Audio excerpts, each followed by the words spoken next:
કેમ છો મારા વાલા મિત્રો? આજે ધોરણ 9 નું એવું ચેપ્ટર કે જે આગળ જતા ઘણું કામ આવશે, જેનું નામ છે અણુ અને પરમાણુ. એના વિશેની થોડી વાત મેં કરી હતી કે અણુ અને પરમાણુમાં સૌથી પહેલા પરમાણુ વિશેની જે માહિતી હતી એ ડાલ્ટન નામના વૈજ્ઞાનિકે આપી હતી. પરમાણુ વિશેની માહિતી કોને આપી હતી? ડાલ્ટન. એમના મત પ્રમાણે પરમાણુ કેવો છે? અતિ સૂક્ષ્મ અવિભાજ્ય કણ. એના પછી આપણે જોયું રાસાયણિક સંયોગીકરણના નિયમ. એના પછી શું જોયું? રાસાયણિક સંયોગીકરણ.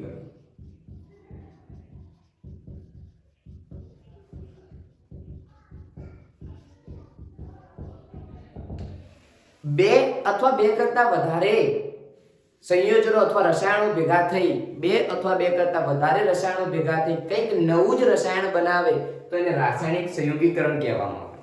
મતલબ એવું કહેવામાં આવે ઘણી બધી વસ્તુને ભેગી કરતા કંઈક નવું બને, એને કહેવાય રાસાયણિક સંયોગીકરણ. આને કહેવાય રાસાયણિક સંયોગીકરણ. આના વિશે આપણે ઓલરેડી આગળના વિડીયોમાં વાત કરી લીધેલી છે. એના વિશેના બે નિયમ પણ હતા, દળ સંચયનો નિયમ અને નિશ્ચિત પ્રમાણનો નિયમ. દળ સંચયના નિયમમાં એવું કહેવા માંગે છે વૈજ્ઞાનિક, બે વૈજ્ઞાનિક હતા, લેવોઇઝર અને જોસેફ પ્રાઉસ્ટ. એમના મત પ્રમાણે એવું કહેવા માંગે છે કે જે દળ સંચયનો નિયમ છે એમાં રાસાયણિક પ્રક્રિયા દરમિયાન દ્રવ્યનું સર્જન કે વિનાશ શક્ય નથી. મતલબ એવું કહેવા માંગે કે તમે જ્યારે કોઈ પણ બે પદાર્થો વચ્ચે પ્રક્રિયા કરતા હોય તો જેટલું પ્રક્રિયકમાં હોય એટલું જ ક્યાં મળે? નિપજમાં. ન કોઈ વધારે બનવું જોઈએ કે ના એનું વિનાશ થવો જોઈએ. રેડી ને મિત્રો?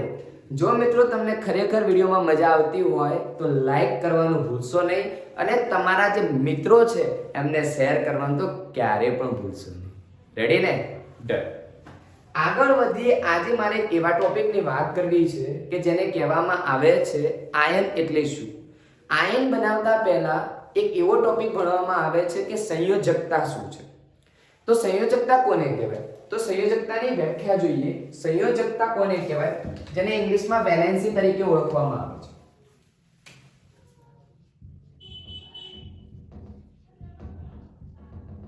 સંયોજકતા એટલે જે પરમાણુની બાહ્યતમ કક્ષકમાં રહેલા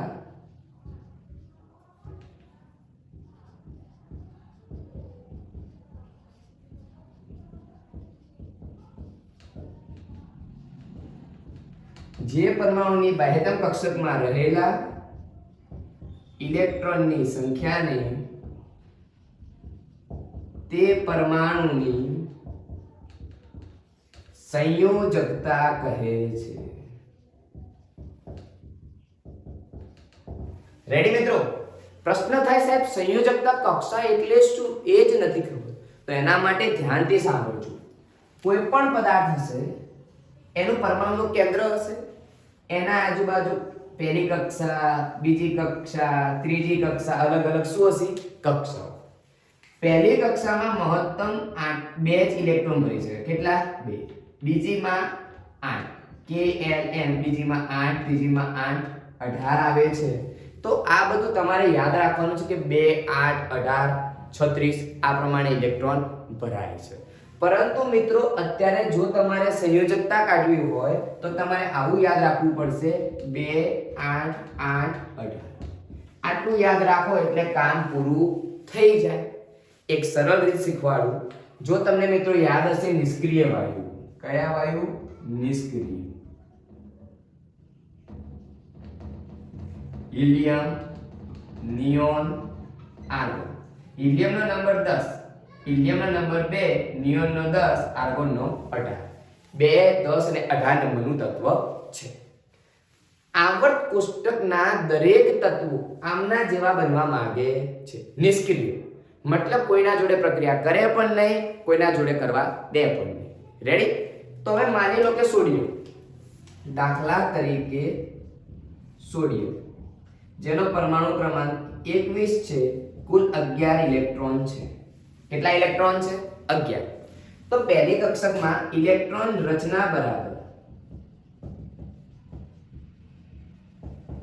કેટલી થશે 2 8 અને 1 પહેલી કક્ષકમાં 2 બીજીમાં 8 ને 2 10 ને 1 11 છેલ્લી કક્ષામાં કેટલા આયા 1 માટે આની સંયોજકતા કેટલી +1 જો તમે ડાયરેક્ટ નિયોન જેવું બનવા માંગે સોડિયમ તો એક ઇલેક્ટ્રોન શું કરશે ગુમાવશે એક ઇલેક્ટ્રોન ગુમાવે તો 10 જેવા બની જાય 10 જેવું કોણ નિયોન તો બોલો આવડે કે ના આવડે આ રીતે આપણે અત્યારે 1 થી 20 તત્વોની સંયોજકતા નીકાળવાની છે કેટલા તત્વોની 1 થી 20 તો ચાલો મિત્રો મારી સાથે તમે સ્લેટ પેન લઈને બેસી જાઓ કે સંયોજકતા કઈ રીતે આપણે કાઢીશું રેડી આ થઈ ગયું એક એની વ્યાખ્યા અને ઉદાહરણ જો નોટપેનમાં નોટબુકમાં લખી ના હોય તો એને લખી દેજો કામ આવશે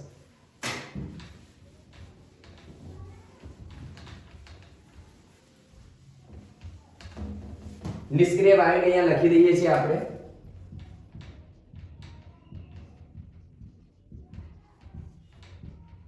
હિલિયમ નિયોન આર્ગોન 2 10 18 રેડી સૌથી પહેલા તત્વની વાત કરીએ hydrogen helium lithium beryllium boron carbon nitrogen oxygen fluorine neon 1 થી 10 તત્વોના નામ લખેલા છે સંજ્ઞા લખેલી છે આનો એક ઇલેક્ટ્રોન 2 3 4 5 6 7 8 9 અને 10 એક જ ઇલેક્ટ્રોન એટલે એની સંયોજકતા પણ 1 બે ઇલેક્ટ્રોન એટલે સંયોજકતા 2 છેલ્લી કક્ષામાં 2 ઇલેક્ટ્રોન આની જો આકૃતિ દોરીએ તો આ રીતે બનશે એક જ ઇલેક્ટ્રોન આની દોરીએ તો આ રીતે બનશે 2 ઇલેક્ટ્રોન આના અંદર 3 હશે તો પહેલી કક્ષકમાં 2 બીજીમાં 1 માટે સંયોજકતા 1 કેટલી આવશે સંયોજકતા 1 અહીંયા પહેલીમાં 2 બીજીમાં 2 સંયોજકતા કેટલી આવશે 2 देखो 2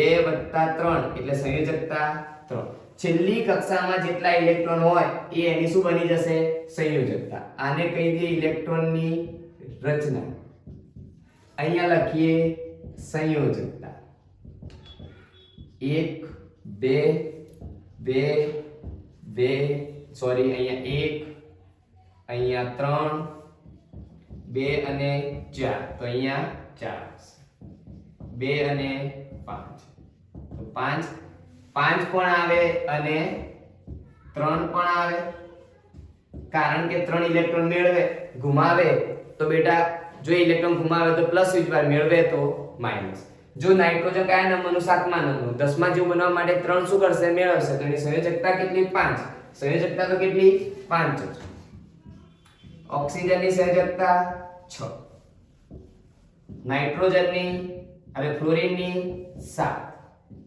આની 8 તો સંયોજકતા કેટલી 8 આ છેલ્લી કક્ષામાં રહેલા ઇલેક્ટ્રોન છે તો જે સંયોજકતાની વ્યાખ્યા આપી કે જે પરમાણુની બાહ્યતમ કક્ષકમાં રહેલા ઇલેક્ટ્રોનની સંખ્યાને પરમાણુની સંયોજકતા કહે છે બીજી વ્યાખ્યા એવી આપી શકાય કે જે પરમાણુની બીજા પરમાણુ જોડે સંયોજાવાની જે ક્ષમતા છે એને પરમાણુની સંયોજકતા કહે છે ભૂલતા નહીં મિત્રો યાદ રાખજો રેડી ઓકે આવું ને આવું આપણે બીજા તત્વો લખીએ sodium magnesium aluminium silicon phosphorus sulphur chlorine argon potassium calcium એનો તમે જાતે પ્રયત્ન કરજો અને કોમેન્ટમાં જણાવજો કે તમને આવડ્યું કે મિત્રો નહીં 100% ખાતરીથી કહું છું કે આવડશે જ શું આવડશે આવડશે જ રેડી અને હવે શીખીએ આપણે સંયોજન બનાવતા શું શીખીએ સંયોજન બનાવતા રેડી તો જોતા રહેજો અહીંયા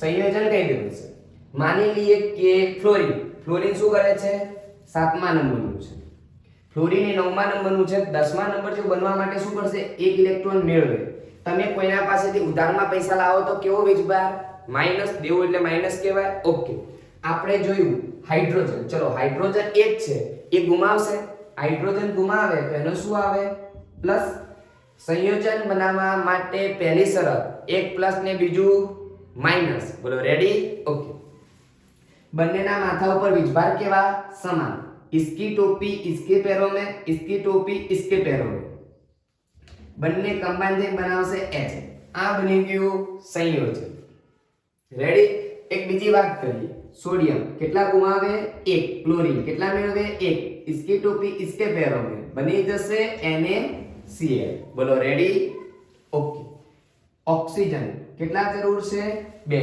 ઓક્સિજન કયા નંબરનું 8મા નંબર 10મા નંબર જો બનાવવા માટે કેટલાની જરૂર 2 ની તો -2 રેડી મેગ્નેશિયમ કયા નંબરનું તત્વ 12મા નંબરનું જુઓ 10 પછી 12 2 ગુમાવે તો થઈ જશે એનું 10 तो Mg+2 रेडी इसकी टोपी इसके पैरों में तो MgO बीजभार समान હતા એટલે આ બધા બની ગયા તમારા સંયોજન બોલો સંયોજન બનાવતા આવડે કે ના આવડે કેટલું સરળ છે રેડી ને જુઓ આગળ જુઓ એલ્યુમિનિયમ ના માથે +3 ઓક્સિજન ના માથે -. સાહેબ આ એલ્યુમિનિયમ માં 3 લાયા ચોથી બેટા જુઓ એલ્યુમિનિયમ નો પરમાણુ ક્રમાંક 13 રેડી 13 છે તો એને 10 જેવું બનવા માટે 3 ઇલેક્ટ્રોન શું કરશે ગુમાવશે 3 ઇલેક્ટ્રોન ગુમાવે એટલે પ્લસ વિચાર હવે इसकी टोपी इसके पैरों में इसकी टोपी इसके पैरों में मींस Al2O3 આનું માથું આના પગમાં આનું માથું આના પગમાં જુઓ બની ગયું સંયોજન તો બોલો મિત્રો આવડશે કે નહીં આવડે બિલકુલ સરળ અને સિમ્પલ છે એક વખત ધ્યાનથી ગણી લેજો 110% આવડશે નેક્સ્ટ વિડિયોમાં આના કરતા વિષય જોશું પરંતુ તમારા રિપ્લાયની રાહ જોવામાં આવશે કેવો તમે રિસ્પોન્સ આપો છો ready thank you so much for watching my videos